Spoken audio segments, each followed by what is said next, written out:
আজকে কটা রাশির নাম আমি কিন্তু বলে দেবো। দেখবেন এই রাশিগুলো কিন্তু একটু ভালো যাবে, সময়টা কিন্তু একটু ভালো এসছে। দেখুন, জ্যৈষ্ঠ মাস শুরু হয়ে গেছে আমাদের, এবং একটা জিনিস লক্ষ্য করা যাচ্ছে যে রবি কিন্তু আর মেষ রাশিতে নেই। রবি ট্রানজিট করে রবি কিন্তু এখন বৃষ রাশিতে প্রবেশ করেছে, এবং বৃষ রাশিতে কিন্তু রবি এবং বুধ আছে, একটা বুধাদিত্য যোগ তৈরি করেছে। দেখুন, রবি বুধ বুধাদিত্য যোগ যেমন আমাদের মঙ্গল করে, ভালো করে, ঠিক তেমনি রবি এবং শুক্র যদি কারো থাকে তবে কিন্তু খারাপ করে। আগে দেখবেন এই মেষ রাশিতে কিন্তু রবি এবং শুক্র ছিল। রবি শুক্র মানে হচ্ছে একটা দারিদ্র যোগ। এই দারিদ্র যোগ যদি মনে রাখবেন আপনাদের নিজেদের হরস্কোপে বা নিজেদের যে ডেট অফ বার্থ দিয়ে যেটা আপনারা দেখেছেন, সেখানে যদি দেখেন আপনার কোনো ঘরে যে 12টা ঘর আছে আমাদের মেষ থেকে মিন, এর মধ্যে কোনো একটা ঘরে যদি রবি শুক্র থাকে তাহলে জানবেন আপনি কিন্তু তার ফল আপনাকে ভুগতে হবে, সেই দিকটা আপনার কিন্তু ড্যামেজ হবে। তো যাই হোক, এখন ট্রানজিট গোচরে কিন্তু রবি বুধ একসাথে একটা বুধাদিত্য যোগ তৈরি করেছে, এবং মিথুন রাশিতে বৃহস্পতি আছে, সেখানে কিন্তু শুক্র এখন গেছে। তার মানে দত্তগুরু এবং দেবগুরু আমরা দেখতে পাচ্ছি মিথুন রাশিতে বর্তমানে প্রবেশ করেছে। এর ফলে কি হতে পারে? দেখুন, প্রথমত কথা হচ্ছে মেষ রাশির ক্ষেত্রে একটু সময়টা ভালো যাবে, কারণ মেষ রাশির দেখুন ধনস্থানে কিন্তু একটা বুধাদিত্য যোগ তৈরি হচ্ছে।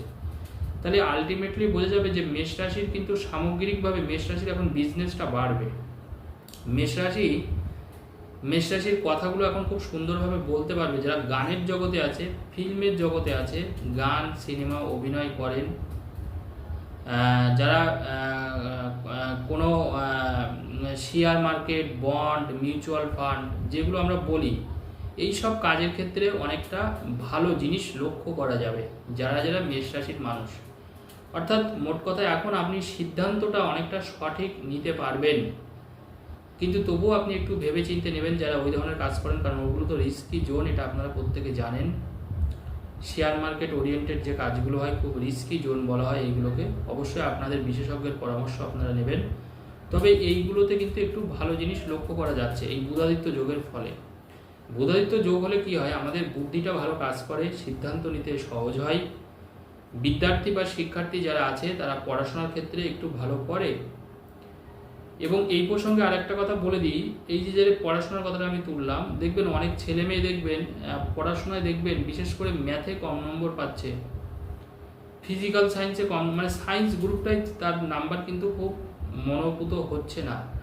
অবশ্যই আপনারা খেয়াল করবেন, যখনই এই জিনিসটা লক্ষ্য করবেন আপনার সন্তানের অবশ্যই রাহু খারাপ আছে, মঙ্গল খারাপ আছে, কেতু খারাপ আছে, এটা অবশ্যই আপনি খেয়াল করবেন। যখনই সায়েন্স গ্রুপ তার নাম্বার খারাপ আসবে অবশ্যই এগুলোর প্রতিকার করাবেন, কারণ যতদিন না এর প্রতিকার না থাকবে ততদিন কিন্তু ওই রেজাল্টগুলো সন্তানেরা কিন্তু ভালো করতে পারবে না।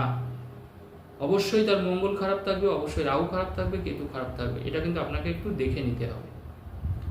এবার আমি বলবো যে মেষ রাশির, যেমন আমি বললাম মেষ রাশির ক্ষেত্রে কিন্তু এখন একটু হলেও ভালো অবশ্যই আপনি ফল পাবেন। আপনার টার্নওভার একটু বাড়বে, ব্যবসার একটু গতি আসবে, এখন টাকা পয়সার ক্ষেত্রে পেমেন্টটা আপনি পেতে থাকবেন। টাকা পয়সার ক্ষেত্রে কিন্তু খুব বেশি অসুবিধা হবে না। মিথুন রাশির ক্ষেত্রে এখন কাজটা অনেকটা সহজ হবে। যে কাজগুলো আগে আপনার বাধা আসছিল, খুব আটকে যাচ্ছিল প্রশাসনিক লেভেলে বা অন্য কোনো লেভেলে, অন্য কোনো মানুষ আপনাকে যদি টর্চার করে, সেই ক্ষেত্রেও কিন্তু তারা কিন্তু চুপচাপ হয়ে যাবে, অর্থাৎ আপনার ক্ষতি খুব একটা করতে পারবে না। যারা যারা মিথুন রাশির মানুষ আছেন, অনেক মানুষ হয়তো শত্রু হয়ে গিয়েছিল, আপনাকে ক্ষতি করছে, হুমকি দিচ্ছে, মিথুন রাশি যারা আছেন তারা কিন্তু এবার সুসময় ফিরলো, অর্থাৎ আপনার কিন্তু সেই জায়গাটা কিন্তু আসবে না। আপনার শত্রুরা এই সময় কিন্তু দুর্বল হয়ে পড়বে যারা যারা মিথুন রাশির মানুষ আছেন। এরপরে আমি অবশ্যই বলবো কুম্ভ রাশি। দেখুন, কুম্ভ রাশির 4th হাউসে এই যোগটা তৈরি হচ্ছে, অর্থাৎ কুম্ভ রাশির ক্ষেত্রেও কিন্তু সময়টা অবশ্যই ভালো। পারিবারিক শান্তিটা কুম্ভ রাশির এখন একটু বজায় থাকবে। যারা অত্যন্ত ঝামেলা ঝঞ্ঝাটের মধ্যে যাচ্ছিলেন, পারিবারিক শান্তি বজায় থাকবে, ফ্যামিলির মধ্যে ভালোবাসা আসবে। আপনার বিপদে হয়তো এই সময় আপনি পরিবারের অন্য কোনো সদস্যের সাহায্য পেতে পারেন। আপনার বন্ধু বান্ধব তারা কিন্তু এগিয়ে আসবে, আপনাকে সাহায্য করবে। নিজের সন্তানের থেকে ভালো কোনো কিছু আপনি এই সময় পেতেই পারেন, যারা অবশ্যই কুম্ভ রাশির জাতক জাতিকা আছেন। এছাড়া দেখুন, কুম্ভ রাশিতে কিন্তু বর্তমানে কিন্তু রাহু বসে আছে, এটা কিন্তু আপনাদের মাথায় রাখতে হবে। আমি আপনাদের কুম্ভ রাশির বিষয়ে কটা ভালো কথা বললাম। কুম্ভ রাশির মানুষরা কিন্তু অনেক কিন্তু ঋণে ডুবে গেছেন, কারণ কুম্ভ রাশির মানুষের একাধারে কিন্তু শনি সাড়ে সাথেও চলছে, এটা মাথায় রাখতে হবে আপনাকে। এই শনি সাড়ে সাথীর দোষগুলোকে সবসময় কাটিয়ে নিতে হয়, এর প্রতিকার করতে হয়।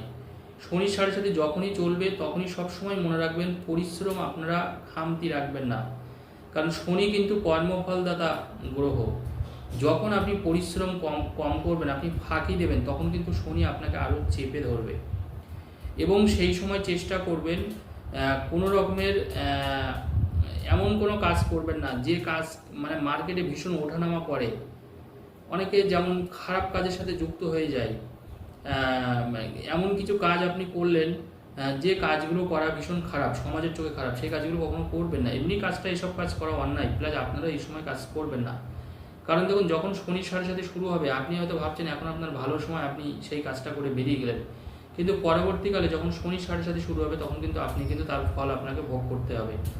যেমন কুম্ভ রাশির মনে রাখুন, একে তো শনির সাড়ে সাথে চলছে, দ্বিতীয়ত কুম্ভ রাশিতে এখন রাহু অবস্থান করছে।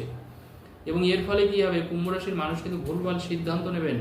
এবং দেখবেন কুম্ভ রাশির অনেক মানুষ, আমি দেখেছি অনেকের চার্ট, এবং কুম্ভ রাশির ক্ষেত্রে দেখছি তারা কিন্তু ঋণ করে ফেলেছে প্রচুর, ঋণ আক্রান্ত, ঋণে ডুবে গেছে কুম্ভ রাশির মানুষ। তাই ঋণ থেকে আপনারা সাবধানে থাকুন।